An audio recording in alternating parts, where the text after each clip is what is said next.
My girlfriend said, my friends are moving in. Rent-free. You can sleep on the couch, I said, okay.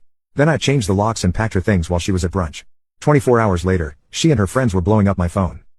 I, 28, male, think I might have just detonated my 2-year relationship with a single word and a locksmith.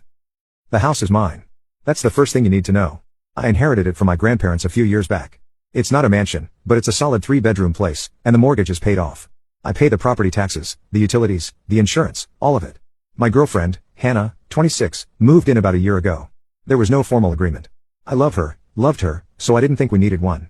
She pays for her car, her phone, and splits groceries with me. That's it. No rent, no utilities. I was happy to provide a stable, comfortable home for us. I thought we were building a future. Yesterday morning, she dropped the bomb. I was making coffee, and she came into the kitchen, scrolling on her phone. She didn't even look up. Hey, so good news, Olivia and Marie are moving in. I stopped pouring. Olivia and Marie are her 2 best friends. They're a lot. They currently share a cramped, overpriced apartment and are constantly complaining about their landlord. Moving in? What do you mean, moving in? Like with their stuff? Moving in. Their lease is up at the end of the month, so it's perfect timing. I just stared at her. She finally looked up, a little annoyed, like I was being slow. Me? Where are they going to stay? We don't have a spare room furnished, Hannah said. Well, obviously they'll take the 2 spare rooms. We'll just need to get some beds. They don't have much money right now, so they'll be moving in rent-free for a while, just until they get back on their feet.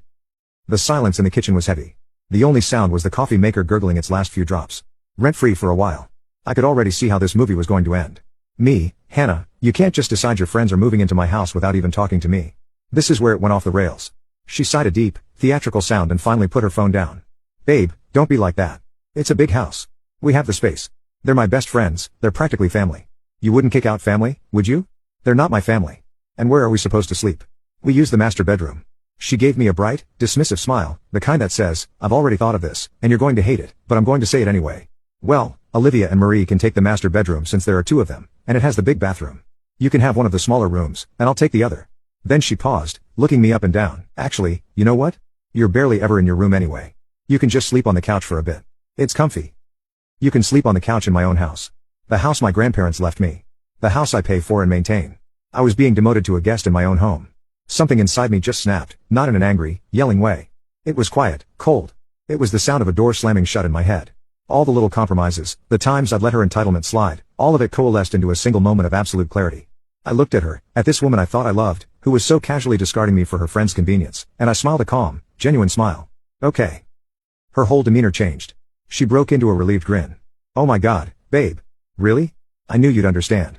This is going to be so much fun. It'll be like a permanent slumber party. She grabbed her purse.